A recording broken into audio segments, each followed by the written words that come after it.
नमस्कार दोस्तों, मेरा नाम है देव और आपका स्वागत है डीके क्राइम स्टोरी चैनल पर।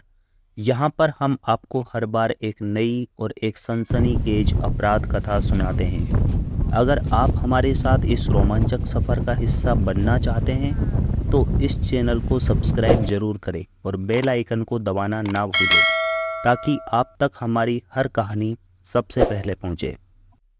लूणी थाना क्षेत्र के सर गांव में एक हादसा हुआ। एक कार ने बाइक को टक्कर मार दी। बाइक करीब 200 मीटर तक घिसटती हुई चली गई। हादसे में बाइक सवार मौसेरे भाई बहन की मौत हो गई। पुलिस इसे हादसा मान रही थी, लेकिन ये हादसा नहीं बल्कि एक हत्या थी, एक सोची समझी साजिश।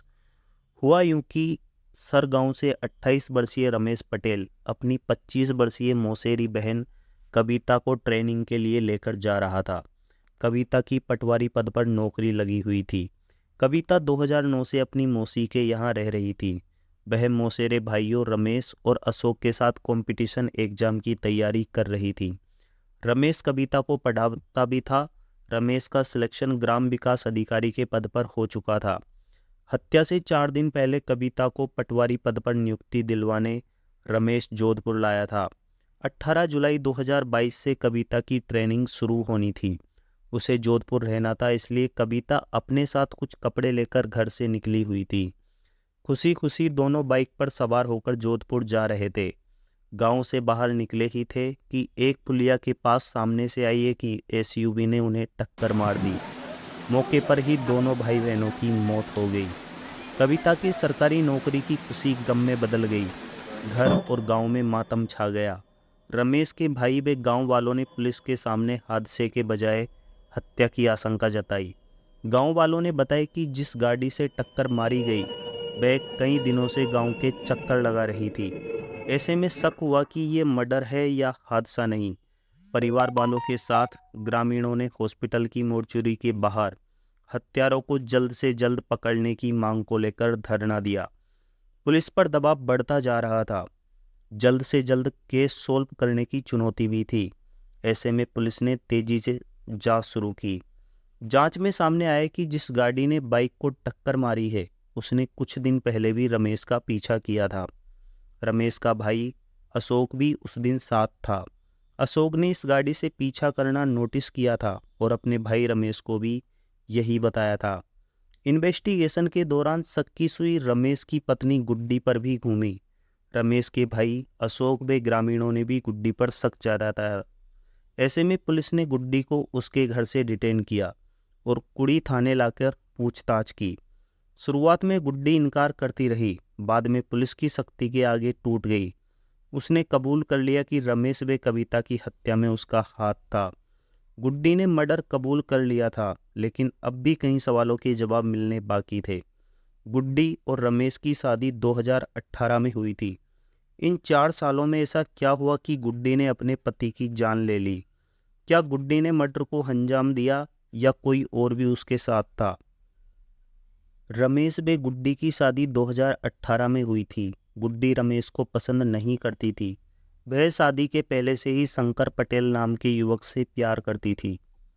दरअसल आटा साटा प्रथा में गुड्डी की शादी रमेश से कराई गई थी। इस प्रथा में जिस घर में किसी की बेटी की शादी होती है उसी घर से बहू भी लाते हैं। गुड्डी शादी नहीं तोड़ सकती थी, क्योंकि अगर वह ऐसा करती तो उसके भाई की भी शादी टूट जाती। गुड्डी के भाई से रमेश की भतीजी की भी शादी हो रखी थी, उसका गोना नहीं हुआ था। गुड्डी अपनी शादी में खुश नहीं थी। इसी वजह से उसने अपने पति रमेश का नाम भी रॉन्ग नंबर लिखकर सेव किया हुआ था। शादी के बाद भी गुड्डी शंकर के साथ अवैध संबंध में थी। 2021 में शंकर और गुड्डी का नाजायज रिश्ता सबके सामने आ गया था। शंकर ने रमेश पर पहले भी हमला किया था। उस समय रमेश को शंकर के बारे में ज़्यादा जानकारी नहीं थी और उसे चोर समझकर छोड़ दिया। उसे लगा कि लूट की नीयत से हमला किया हुआ है। उस समय के कुछ दिनों बाद रमेश को अपनी पत्नी गुड्डी और शंकर के संबंधों के बारे में पता चला। गुड्डी लगभग हर दिन फ़ोन करके शंकर से बात करती थी। इसी लेकर पति पत्नी में अक्सर झगड़ा होता था। गुड्डी व रमेश के बीच के अनबन गांव में सभी को पता चल गई थी। रमेश पर पहले हुए हमले की जानकारी भी गांव वालों को थी। ऐसे में रोड एक्सीडेंट को घर वालों और ग्रामीणों ने हादसा नहीं मानकर हत्या की आशंका जताई थी। इधर गांव में ही 2 दिन से एक गाड़ी घूम रही थी और रेकी कर रही थी। ऐसे में ग्रामीणों का शक यकीन में बदला और उन्होंने पुलिस को इसकी जानकारी दी। पुलिस की पूछताछ में गुड्डी ने बताया कि उसी ने शंकर से अपने पति रमेश को मारने के लिए कहा था। 1 महीने से रमेश को मारने की साजिश रची जा रही थी। शंकर पटेल ने रमेश माली नाम के एक शख्स को रमेश को मारने के लिए सुपारी दी थी। रमेश ने दिल्ली से एक पुरानी एसयूवी खरीदी और अपने 2 साथियों को लेकर आ गया। इधर गुड्डी पल पल की खबर शंकर को दे रही थी कि कब रमेश घर से बाहर निकलता है, कहाँ जाता है। शंकर के इशारे पर रमेश कई दिनों से कार से रमेश का पीछा कर रहा था।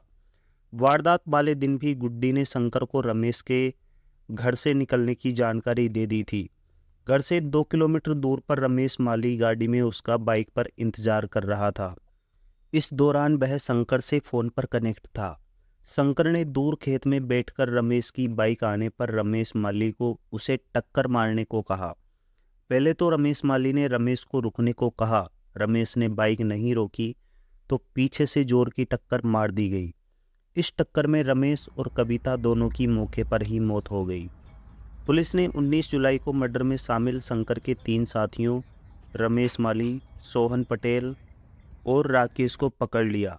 पुलिस ने तीनों से पूछताछ की तो शंकर के गुजरात में होने के इनपुट मिले। 20 जुलाई को पुलिस गुजरात पहुंच गई। पटेल समाज की धर्मशालाओं में शंकर की तलाश की। फिर जानकारी मिली कि शंकर महाराष्ट्र भाग गया। उसने अपना मुंडन करवा लिया था। पुलिस ने उसे नासिक से पकड़ा और जेल भेज दिया। तो कहानी कैसी लगी आपको? अगर कहानी अच्छी लगी हो तो वीडियो को लाइक और चैनल को सब्सक्राइब जरूर करें। कमेंट में अपनी राय जरूर दें। बहुत बहुत धन्यवाद।